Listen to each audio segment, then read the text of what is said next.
BRS నేత Errabelli Dayakar Rao farm house లో ఆ పార్టీ నేతలు సమావేశమయ్యారు. బీఆర్ఎస్ ఎంపీలతో మాజీ సీఎం కేసీఆర్ మంతనాలు సాగించారు.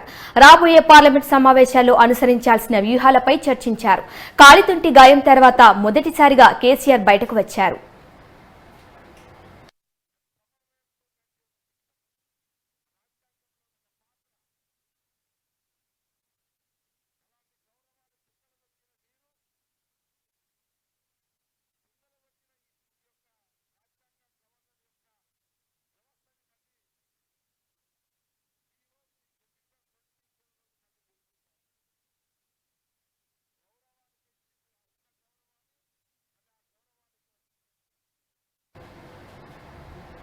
దీనిపై మరింత అప్డేట్స్ ని మా ప్రతినిధి బ్రహ్మాజీ అందిస్తారు. చెప్పండి బ్రహ్మాజీ.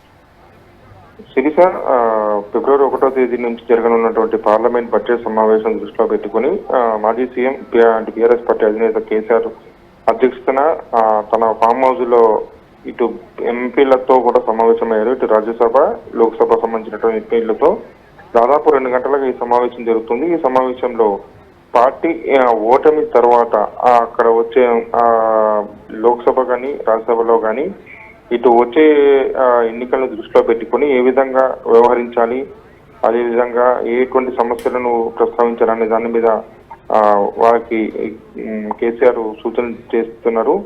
అయితే ఇక రానున్న 2-3 నెలల్లో ఎన్నికలు జరుగుతున్న తరుణంలో రాష్ట్రంలో ఉన్నటువంటి ప్రధాన సమస్యలతో పాటు కాంగ్రెస్ ప్రభుత్వం ఏర్పడిన తర్వాత వాళ్ళు ఇచ్చినటువంటి హామీలను, అదేవిధంగా అంటే కాంగ్రెస్ పార్టీ చెప్పినటువంటి హామీలు 6 హామీలు అయితే అన్ని రకాల హామీలు కలిపితే 420 హామీలు ఉన్నాయి. సో వాటిని కూడా పార్లమెంట్ లో ప్రస్తావించాలన్నట్టుగా కేసీఆర్ సూచించినట్టు తెలుస్తుంది. ఎందుకంటే మొత్తం వీళ్ళు ఇచ్చిన 6 హామీలు కాదు, 420 హామీలు. సో వాటిని అమలు చేయాల్సిన బాధ్యత కాంగ్రెస్ పార్టీ మీద ఉందని కూడా అంశం ప్రస్తావించడంతో పాటు కాంగ్రెస్ పార్టీ మీద ఒత్తిడి తీసుకొచ్చే విధంగా ఇటు ఏదైతే రాష్ట్ర విభజన సందర్భంగా ఇచ్చినటువంటి హామీలు ఏవైతే బిల్లులో ప్రస్తావించినటువంటి అంశాలు, కాజీపేట కోచిపేట కావచ్చు, బయారంపేట కావచ్చు, ఇంకా మిగతా అంశాలు, అదేవిధంగా కాళేశ్వరం ప్రాజెక్టుకు సంబంధించి జాతీయ హోదా సంబంధించిన అంశాలు కావచ్చు, అదేవిధంగా ఏపీలో కలిపినటువంటి 7 మండలాలకు సంబంధించిన అంశాలు, వీటన్నింటినీ కూడా ఈసారి రాజకీయంగా ఒప్పించుకునే విధంగా లోక్సభను రాజ్యసభలో ప్రస్తావించాలని కూడా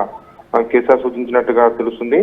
సో మొత్తం మీద దాదాపు 2 గంటలుగా జరుగుతున్నటువంటి సమావేశం మరో గంటలో ముగిసే అవకాశం కనిపిస్తుంది. అయితే ఇప్పటికే వాస్తవంగా గత పార్లమెంటు సెషన్ వరకు జరిగినటువంటి పార్లమెంటు స్థాయి సమావేశాల్లో ఇటు ప్రగతి భవన్లోనూ లేకపోతే తెలంగాణ భవన్లో జరిగేటివి. అప్పుడు సీఎం గా కేసీఆర్ ఉన్నారు కాబట్టి. కాకపోతే ఈసారి కూడా తెలంగాణ భవన్స్ లో జరగాల్సి ఉన్నప్పటికీ కూడా ఆయన ఇటీవల ఆపరేషన్ చేయించుకోవడంతో ఇంకా ఆయన నడవలేని స్థితిలో ఉండడంతో ఎంపీలందరూ కూడా అక్కడే ఎర్రబెల్లి ఫామ్ హౌస్కి వెళ్ళారు. సో అక్కడనే వాళ్ళతో మాట్లాడుతున్నారు. వాళ్ళకి సంబంధించినటువంటి ప్రస్తావించినటువంటి అంశాలు ఏవైతున్నాయో వాటిని కూడా వాళ్ళ దృష్టికి తీసుకొచ్చి ఈ అంశాల మీద గట్టిగా మాట్లాడాలంటూ కూడా చెప్తున్నారు. అదేవిధంగా బడ్జెట్ ప్రవేశపెట్టిన తరుణంలో తెలంగాణకు సంబంధించి ఏదైనా అన్యాయం జరిగినట్టుగా భావిస్తే మాత్రం ఖచ్చితంగా దానికి సంబంధించి కూడా మాట్లాడాల్సి ఉంటుంది. ఇంకా వచ్చే లోక్సభ ఎన్నికల దృష్టిలో పెట్టుకుని ఈ యొక్క ఇష్యూస్ ని రేజ్ చేయాలన్నట్టుగా వాళ్ళకి సూచించినట్టుగా తెలుస్తుంది.